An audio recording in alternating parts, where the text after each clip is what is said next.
একদিনে শুধু পেট্রোল বন্ধ করেছিলাম, 40 গাড়ি পেঁয়াজ গেছে পচে। একদিনে হালুয়া টাইট। এক্সপোর্টাররা ইম্পোর্টাররা বলছে সবাই হিন্দু, সবাই হিন্দুদের বাঁচাতে চায়। বলছে দাদা 7টা দিন আটকে দিতে পারলে না, এদের অবস্থা কি হবে দেখবে। ইউনুসের চামড়া তুলে নিয়ে আসবে বাংলাদেশের লোক গিয়ে, আপনাদের কিছু করতে হবে না, করব আমরা। আরে রাজনীতি পরে হবে, আগে তো হিন্দুর বাচ্চা একটা শাড়ি পরাচ্ছেন। আরে মশাই, আমরা বাংলাদেশ থেকে বাণিজ্য হয় মাত্র 11.25 বিলিয়ন। আপনারা আছেন অনেক পিছনে, 10-এর পরে।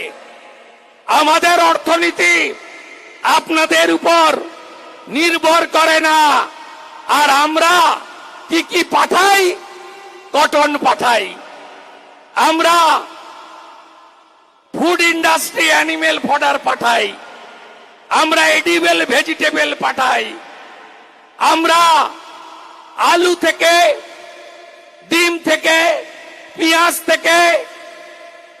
আপনার এখানে এমন 97টা জিনিস আছে, যার 97তম হচ্ছে শিপ, বোট, আদার ফ্লোটিং স্ট্রাকচার।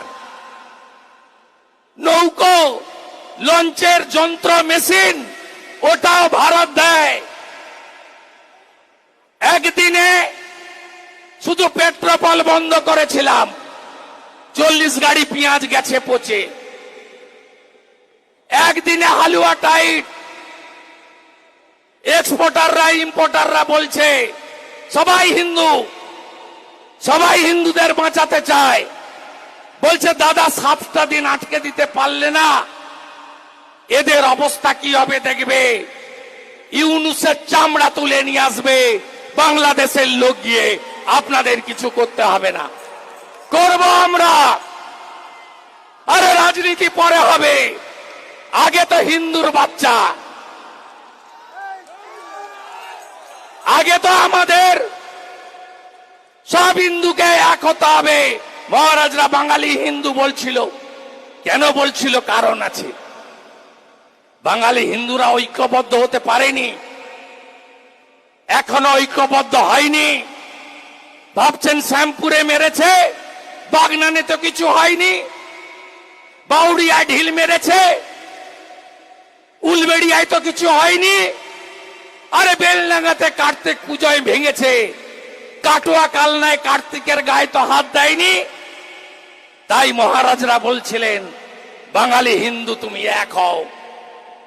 কারণ রাজস্থানের হিন্দুরা ঐক্যবদ্ধ হয়েছে, ইউপির হিন্দুরা ঐক্যবদ্ধ হয়েছে, যোগীজির বাণী গ্রহণ করেছে। হরিয়ানা বাটেঙ্গে তো কাটেঙ্গে, এক রহেগে তো সেফ রহেগে। মহারাষ্ট্র ছত্রপতি শিবাজী মহারাজের মাটি ঐক্যবদ্ধ হয়েছে। সেখানে ঔরঙ্গজেব, যোগীজি ওখানে গিয়ে আরেকটা লাইন অ্যাড করেছিলেন। হরিয়ানায় বলেছিলেন বাটেগে তো কাটেগে, এক রহেগে তো সেফ রহেগে। আর মহারাষ্ট্রে গিয়ে যোগীজি বলেছেন বাটেগে তো নির্মমতা কা শহীদ কাটেগে। ঔরঙ্গজেব কেটেছিল, তাই মহারাষ্ট্র ভূমে এক হয়েছে। কবে এক হবেন আপনারা? আমি তো আমার নির্বাচন কেন্দ্রে এক করে ফেলেছি। 21-এ মমতা ব্যানার্জি আমাকে হারাতে গেছিল, 25% মুসলমান, 65,000 ভোট, আমার 75,000 হিন্দু, নানাভাবে বিভক্ত। আমি বললাম হিন্দু তুমি এক হও, মমতাকে হারাতে হবে। রোহিঙ্গা মুসলমান ঢুকিয়ে বাংলা ধ্বংস করছে, 72টা জায়গায় বিএসএফ কে বেড়া করতে দেয় না। পশ্চিম বাংলায় পূজা করতে গেলে হাইকোর্টে যেতে হয়, গেরুয়া ধ্বজ নিয়ে বেড়ানো যায় না। জয় শ্রীরাম নাকি খারাপ শব্দ, রামনবমী যারা করে, স্বয়ংসেবক সংঘ, বিশ্ব হিন্দু পরিষদ, সনাতন সংগঠন, তারা নাকি দাঙ্গাবাজ। এই কথা পশ্চিম বাংলায় কোন ধর্মীয় সংগঠন নয়, সরকার বলে, সরকারের প্রধান বলে, রেড রোড থেকে বলে। তাই আমি ওখানে 65% হিন্দুকে এক করেছিলাম। 1956 ভোটে মমতা ব্যানার্জিকে হারিয়েছি। এবারে লোকসভা ভোটে নন্দীগ্রামে 72% হিন্দু এক হয়েছে। অভিজিৎ গাঙ্গুলি শুধু নন্দীগ্রাম থেকে 8200 ভোট লিড পেয়েছে, 4 গুণ ভোট বাড়িয়ে। কবে আপনারা এক হবেন? আপনারা তো এক হবেন, আমি বিধানসভায় বলেছি। ওয়াকফ বোর্ড থাকলে সনাতন বোর্ড নয় কেন? সনাতন বোর্ড করতে হবে। ওরা বলছিল ওদের 2 এমএলএ কেরালায় আছে, ইউপিতে আছে। আমি বলি ভারতে করতে হবে সনাতন বোর্ড। কেন লাভ জিয়াদের বিরুদ্ধে আইন হবে না? কেন ধর্ম পরিবর্তনের বিরুদ্ধে আইন হবে না? কেন এনআরসি হবে না? কেন নাগরিক পঞ্জি তৈরি হবে না? কেন যোগীজি যা করছে, হেমন্তজি যা করেছে, গোমাতার সম্মান রক্ষা করেছে হেমন্ত বিশ্ব শর্মা, আমার বাংলায় কেন হবে না? কেন হবে না? কেন হবে না? তাই ল মেকারদেরকে পাঠাতে হবে, হিন্দুদের ঐক্যবদ্ধ হতে হবে।